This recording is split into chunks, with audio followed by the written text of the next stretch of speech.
तो दोस्तों फाइनली भारत ने 15 दिन के पश्चात पहलगाम आतंकवादी हमले का बदला पाकिस्तान से ले लिया है और भारत ने ऑफिशियली पाकिस्तान की 9 जगहों के ऊपर एयर स्ट्राइक करी है, जिससे पाकिस्तान के 200 प्लस जिहादियों को जहन्नुम भेजा गया है। साथ में इस वीडियो में आप सभी को बहुत कुछ जानने को मिलेगा, जैसा कि कौन देश भारत के साथ है और इस अटैक को लेकर क्या बोला है किसने, इसके बारे में आप सभी को डिटेल से बताऊंगा। तो चलिए सबसे पहले वीडियो को स्टार्ट करते हैं। तो भारत ने जो स्ट्राइक है वो कुछ इस प्रकार से की है कि भारत ने अपनी ही जमीन पर स्थित मिसाइल और कामेकाजी ड्रोन का इस्तेमाल करके पाकिस्तान के 9 अलग अलग इलाकों को टारगेट किया है, जहां पर लश्कर तैयबा और जैसे मोहम्मद के कैंप थे और इनमें आतंकवादियों की ट्रेनिंग चल रही थी। इन कैंपों को भारत ने उड़ा दिया है, जिससे पाकिस्तान के जिहादी जहन्नुम पहुंच चुके हैं। अब बात करते हैं कि भारत को लेकर किन किन देशों ने क्या बोला है। सबसे पहले अमेरिका की बात करें तो अमेरिका के राष्ट्रपति पहले तो बोलने लगे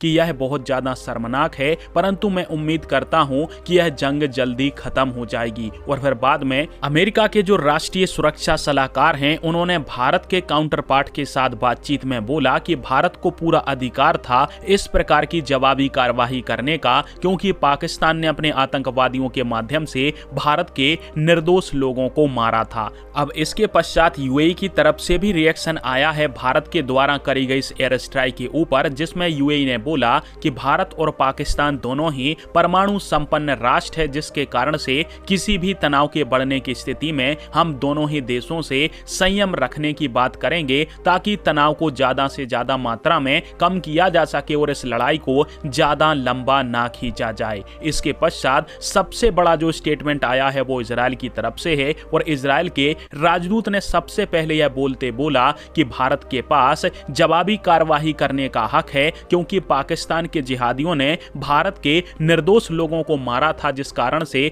जो भारत ने पाकिस्तान के ऊपर जवाबी कार्यवाही करी है उसमें इजराइल भारत के साथ खड़ा हुआ है। और यही वो स्टेटमेंट है जो कि इजराइल की तरफ से आया है और इजराइल खुलकर इस जवाबी कार्यवाही में भारत के साथ खड़ा हुआ है। उसके पश्चात चाइना के बयान ने पाकिस्तान को सबसे ज्यादा चौंका दिया। हालांकि पीठ पीछे भले ही चाइना पाकिस्तान की मदद कर रहा हो, परंतु अभी यह खबर निकल के सामने आई है कि चीन की तरफ से बोला गया है कि भारत और पाकिस्तान दोनों ही परमाणु संपन्न राष्ट्र हैं और दोनों ही हमारे पड़ोसी हैं, जिसके कारण से हमें आपस में संयम बरतने की सलाह हम दोनों देशों को देते हैं। यहाँ पर शांति और स्थिरता लाने के लिए भारत और पाकिस्तान ज्यादा से ज्यादा संयम बरतेंगे तो यह युद्ध ज्यादा लंबा नहीं खींचेगा और भारत और पाकिस्तान दक्षिण एशिया के अंदर शांति और स्थिरता लाने के लिए संयम जरूर बरतें। यानी यहाँ पर चाइना ने पाकिस्तान के साथ सबसे बड़ा घपला किया है। पाकिस्तान को ऐसा लगता था कि भारत की आलोचना करेगा चाइना, परंतु चाइना ने बोल दिया कि दोनों ही देश संयम बरतो और एक प्रकार से यह बोला है कि दोनों देश अपने हिसाब से निपट लो,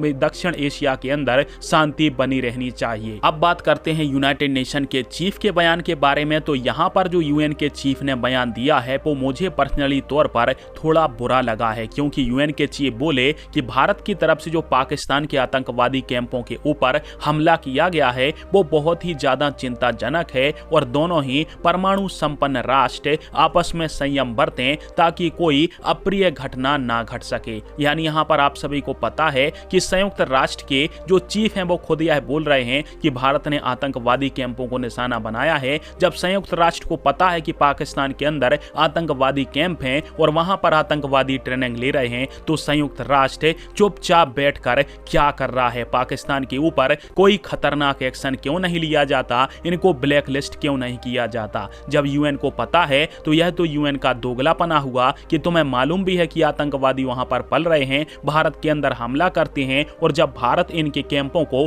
तबाह करता है तो तुम्हें चिंता होने लगती है। यानी यहाँ पर यूनाइटेड नेशन साफ साफ तौर पर अपना दोगलापना दिखा रहा है। अब दूसरी बात करें कि रशिया ने क्या बोला है, तो वैसे रशिया की एम्बेसी का मैं ट्वीट वगैरह देख रहा था तो अभी 9:30 बजे के आसपास रशिया ने कोई ट्वीट वगैरह नहीं किया है, परंतु जो ऑफिशियल जानकारी है भारत के मीडिया पोर्टल पर यह बताई जा रही है कि रशिया ने इस जवाबी कार्यवाही को लेकर भारत का पूरा समर्थन किया है, क्योंकि भारत के एनएसए अजीत डोभाल सर की तरफ से रशिया को डायरेक्ट फोन लगाकर इस हमले की जानकारी दी गई थी कि हम पाकिस्तान के ऊपर अटैक करने जा रहे हैं और पाकिस्तानियों के अब शिविर नष्ट होंगे। अब दोस्तों बात करते हैं कि यह तो दुनिया भर के जो लीडर हैं वो बात कर रहे थे कि भारत ने इस प्रकार की जो जवाबी कार्रवाई करी है उससे इनको क्या लगता है, पर असल खबर है वो यह है कि इस पूरे अटैक और जवाबी कार्रवाई के बीच में पाकिस्तान के 2 बड़े जेट शूट डाउन हो चुके हैं और 2 बड़े जेट्स में पाकिस्तान का एक F-16 और एक JF-17 के मारे जाने की खबर सामने आई है और इसके वीडियो भी सोशल मीडिया के ऊपर चल रहे हैं,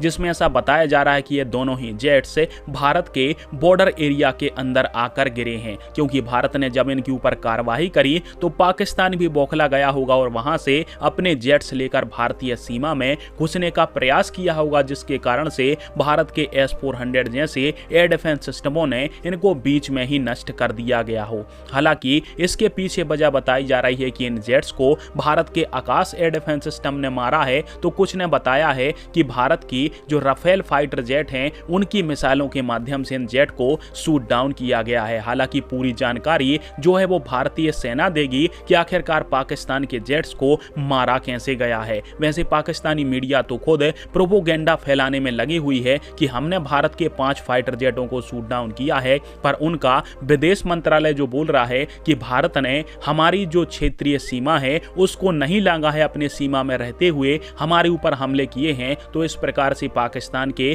प्रोपोगेंडा को खुद ब खुद पाकिस्तान का विदेश मंत्रालय ही बस्ट कर देता है। अन्यथा पाकिस्तानी बहुत बड़ी बड़ी फेक न्यूज फैला रहे हैं कि हमने भारत के 5 फाइटर जेटों को मार गिराया है। मतलब कि ये बताओ कि जब भारत के फाइटर जेटों ने LOC को क्रॉस ही नहीं किया है तो तुमने हमारे फाइटर जेटों को मारा कैसे। पर एक बात असल है कि भारत की तरफ से जो कामिकाजी ड्रोन और भारत की तरफ से जो भी मिसाइलें मारी गई थी पाकिस्तान के इन आतंकियों के शिविरों के ऊपर, तो उनको रोकने के लिए पाकिस्तान के जो एयर डिफेंस सिस्टम है वो पूर्णतः सक्षम नहीं रहे। उन सारी मिसाइलों ने इन टारगेटों को नष्ट कर दिया है और इनमें लश्कर का एक टॉप कमांडर भी मारा गया है। साथ में अभी खबर है कि पंजाब के भावलपुर के अंदर जो लश्कर तैयबा और जैसे मोहम्मद के बड़े मिलिटेंट कैंप थे उनको भारत की तरफ से नष्ट कर दिया गया है और जितने भी जिहादी यहां पर पल पुस रहे थे सब जहन्नुम पहुंच चुके हैं। और एक और जी न्यूज मीडिया की एक रिपोर्ट बताती है कि अब तक कुल मिलाकर